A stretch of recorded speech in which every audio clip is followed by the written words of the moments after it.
He divorced her 25 years ago. Now he's standing at her door asking for forgiveness. Margaret hadn't cried in 14 years.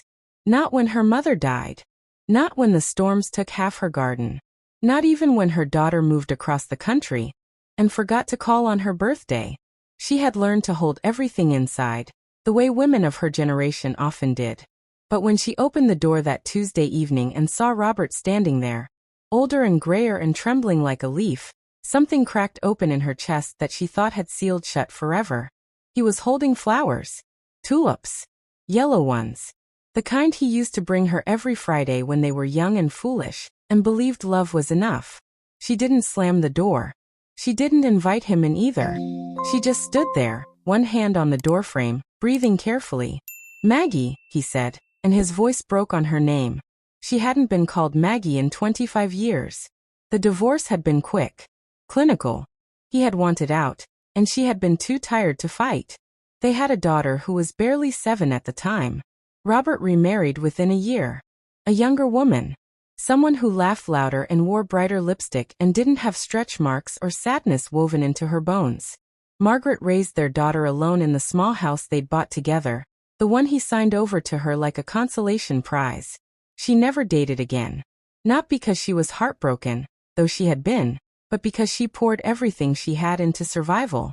Into being both mother and father. Into working double shifts at the hospital, and making sure her daughter never felt the absence too deeply. Into becoming the kind of woman who didn't need anyone.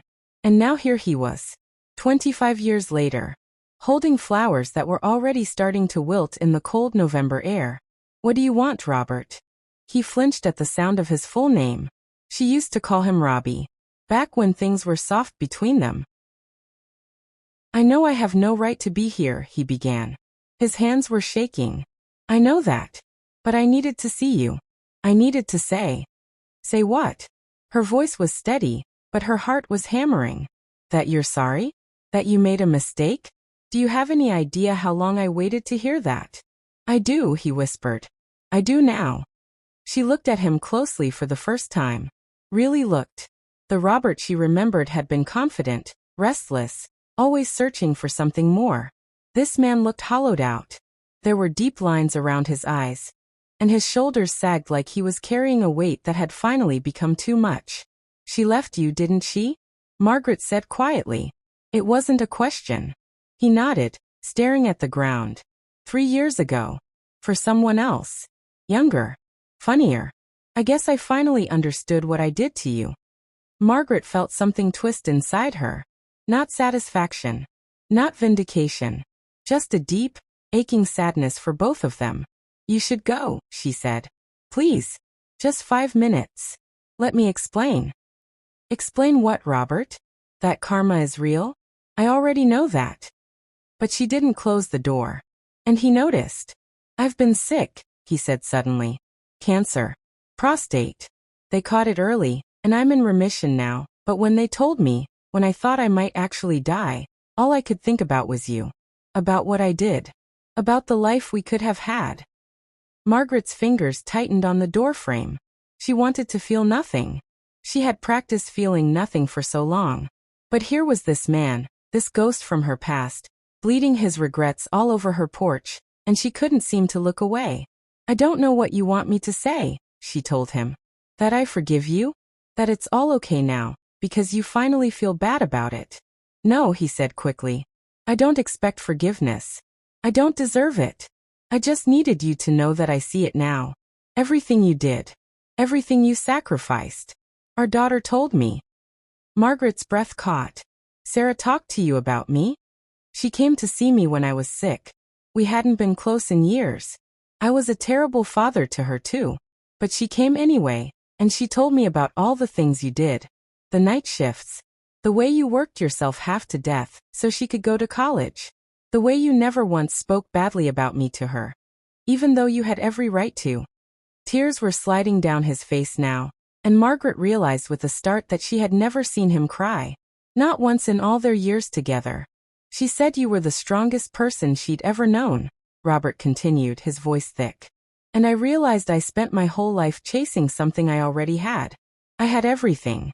And I threw it away because I was selfish and stupid, and I thought there was something better out there. The wind picked up, scattering leaves across the porch. Margaret wrapped her cardigan tighter around herself. She was 62 years old. Her hair was more silver than brown now. Her hands were rough from years of work. She had built a good life without him. A quiet life. A life that didn't include this kind of pain.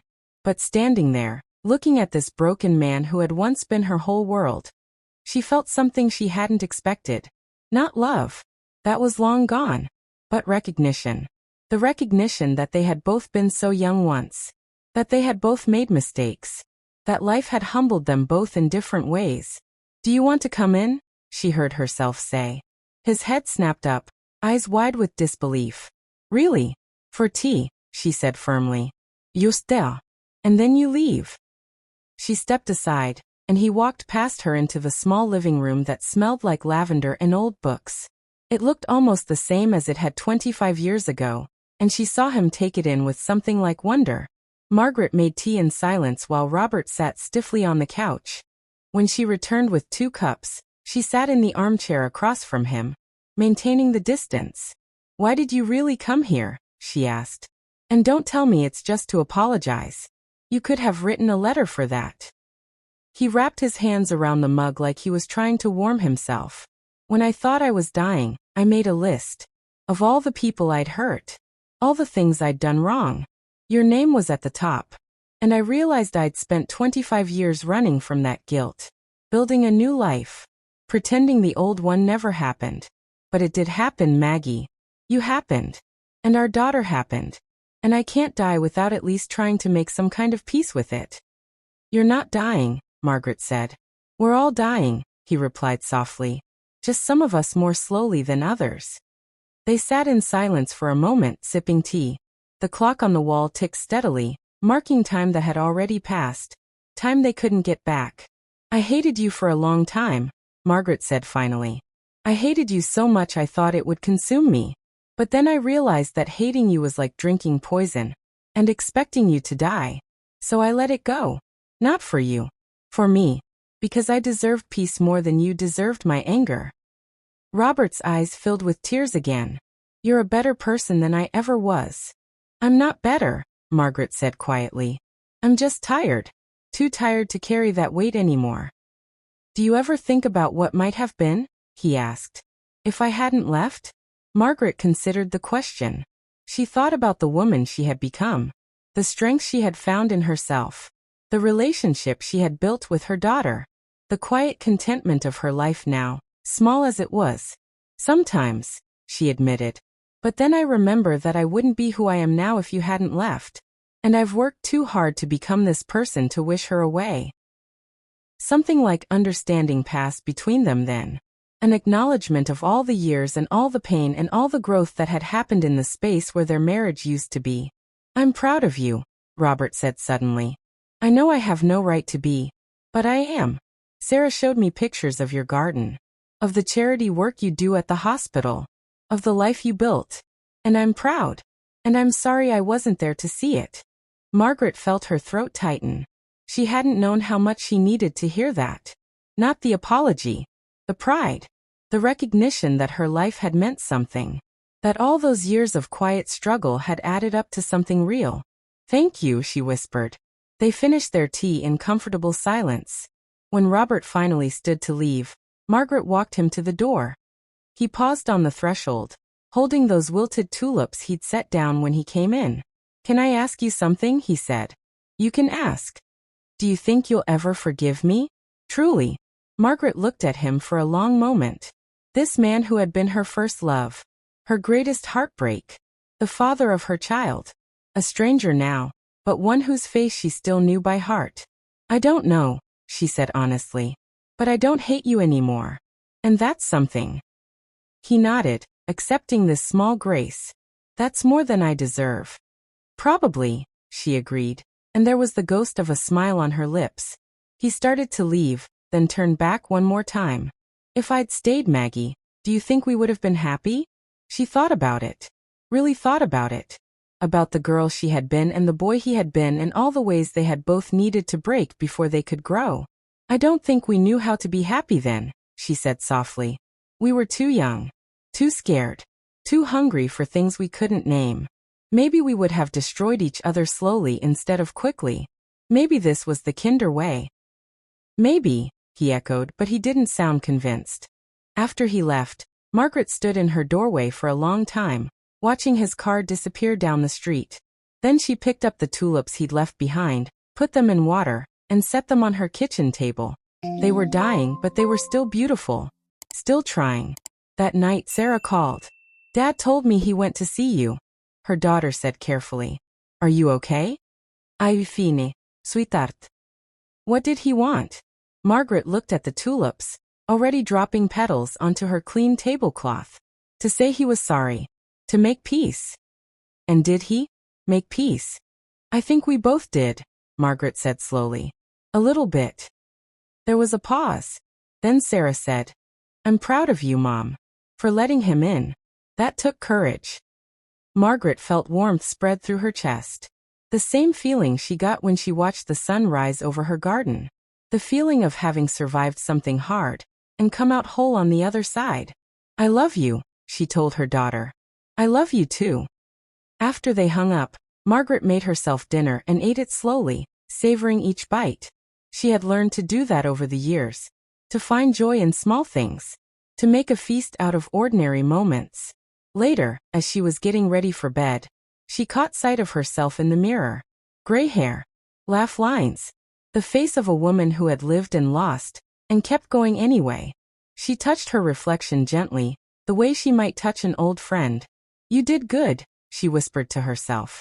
You did so good.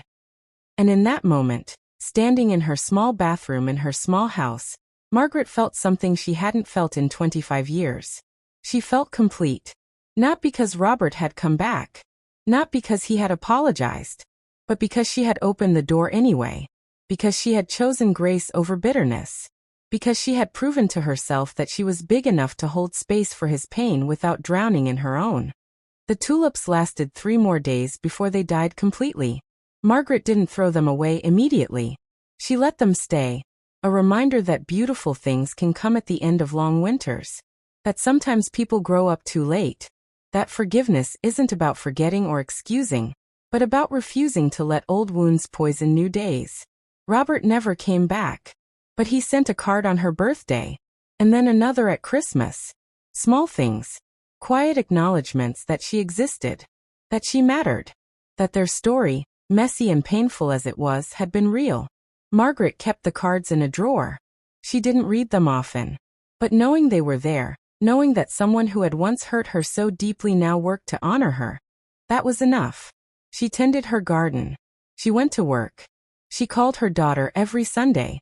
She lived her small, beautiful life with the kind of quiet dignity that comes from having survived the unsurvivable. And sometimes on cold November evenings, she would make herself tea and sit by the window and think about yellow tulips and second chances and the strange, winding paths that lead us home to ourselves. She never remarried. She never looked back with regret. She had learned the hardest lesson of all. That sometimes the greatest love story isn't about who stays, but about who you become after they leave.